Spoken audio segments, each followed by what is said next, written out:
इसी ढंग से हम वर्ग के बारे में पढ़ रहे हैं। देखो वर्ग किसे कहते हैं? वर्ग की सभी भुजाएं बराबर होती है और प्रत्येक कोण 90 डिग्री का होता है, उसे वर्ग कहते हैं। तो जैसे लंबाई 5 तो चौड़ाई भी 5, आमने सामने भुजा बराबर होती है। वर्ग की चारों भुजाएं बराबर होती है तो आमने सामने की भुजा भी बराबर होगी। अब देखिएगा वर्ग का क्षेत्रफल, जैसे लंबाई गुणा चौड़ाई, दोनों समान है तो 25 आ गया, अर्थात हम इसको कह सकते हैं भुजा गुणा भुजा कह सकते हैं। तो वर्ग का क्षेत्रफल हो गया भुजा गुणा भुजा, तो भुजा गुणा भुजा करेंगे तो भुजा पे स्क्वायर हो गया। अब वर्ग का क्षेत्रफल दे दे, वर्ग की भुजा पूछे हमसे। देखो हमने 5 गुणा 5 किया था, 25 आया। अब हम क्षेत्रफल है उसका हम वर्गमूल ले लेंगे, क्षेत्रफल का अंडर रूट हो गया, वर्ग की भुजा बराबर 25 है, 25 का वर्गमूल ले लेंगे, 5 आ गया, तो वापस भुजा आ गई। इस तरह से वर्ग का क्षेत्रफल दे दे, वर्ग की भुजा पूछे तो हमारा सूत्र हो गया क्षेत्रफल का अंडर रूट। अब वर्ग का परिमाप,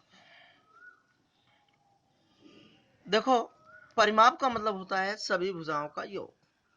यहाँ चारों भुजा समान है तो हम क्या करेंगे, एक भुजा को 4 से गुणा कर देंगे, चारों भुजाओं का योग आ जाएगा। तो 4 गुणा भुजा हो गया। वर्ग का परिमाप दे दे और वर्ग की भुजा पूछे तो हम परिमाप में 4 का भाग दे देंगे। देखिएगा परिमाप 20 है, 4 का भाग दे देंगे तो 5, वापिस भुजा आ जाएगी। इस तरह से हमने वर्ग के बारे में पढ़ा। ऐसे ही देखो चतुर्भुज के बारे में पढ़ेंगे। तो 4 रेखाखंडों से घिरी आकृति को चतुर्भुज कहते हैं।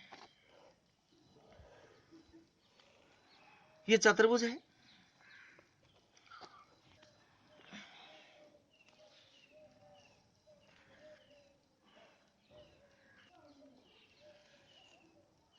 ये इसका विकर्ण है और शेष शीर्ष ये बी और डी से डाले गए लंबे ही।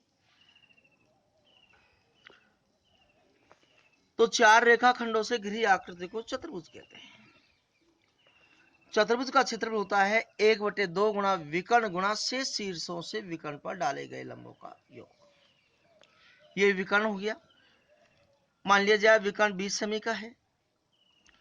अब शेष शीर्ष से डाले गए लंब एक 5 का है, एक 4 का है। अब हम सूत्र निकाल के बता रहे हैं कि 1/2 गुणा विकर्ण, विकर्ण 20 का है, गुणा शेष शीर्षों से विकर्ण पर डाले गए लंब को। शेष शीर्ष से डाले गए लंब एक 4 का है और एक 5 का है।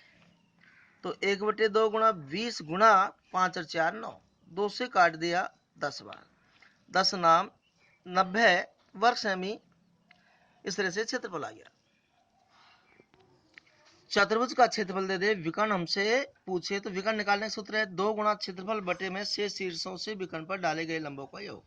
देखिए मैं बता देता हूं, तो 2 गुणा यहाँ क्षेत्रफल आए 90 बटे में शेष शीर्षों से विकर्ण पर डाले गए लंबों का योग, तो ये दोनों लंबे हैं, इनका योग 2 गुणा 90 बटे में 5 और 4 9, 9 का भाग दिया 90 में 10 बार, 10 गुणा 2 करेंगे 20 आ गया।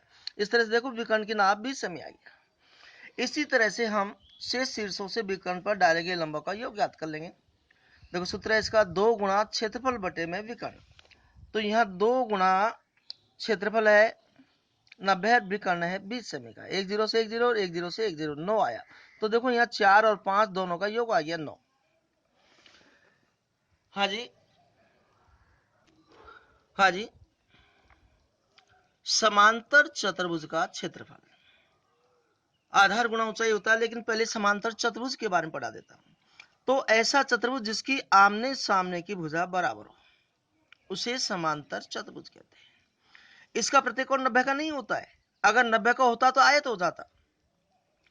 तो समांतर चतुर्भुज, ऐसा चतुर्भुज जिसकी आमने सामने की भुजा बराबर हो उसे समांतर चतुर्भुज कहते हैं। देखिएगा इसमें ये आधार है तो ऊंचाई सामने के सिर से डाला गया लंब होता है। मान लिया जाए ये 5 सेमी है और लंब 4 सेमी है, तो समांतर चतुर्भुज का क्षेत्रफल आधार गुणा ऊंचाई, आधार गुणा ऊंचाई हो गया, 20 हो गया। अब समांतर चतुर्भुज का क्षेत्रफल दे दे, आधार हमसे पूछे तो क्षेत्रफल बटे में ऊंचाई, क्षेत्रफल 20 है, ऊंचाई का इसमें भाग दे देंगे, आधार 5 से में आ गया। इसी ढंग से ऊंचाई पूछे तो क्षेत्रफल बटे में आधार होता है, आधार 5 का भाग दे देंगे, तो ऊंचाई 4 से में आ गई। हाँ जी, परिमाप का मतलब मैंने पहले पढ़ा दिया। किसी भी आकृति का परिमाप पूछे तो परिमाप का मतलब होता है सभी भुजाओं का योग। चतुर्भुज का परिमाप पूछे तो 4 भुजाओं का योग, पंचभुज का पूछे तो 5 भुजा का योग, त्रिभुज का पूछे तो 3 भुजाओं का योग होता है। अब हम सम चतुर्भुज के बारे में पढ़ेंगे।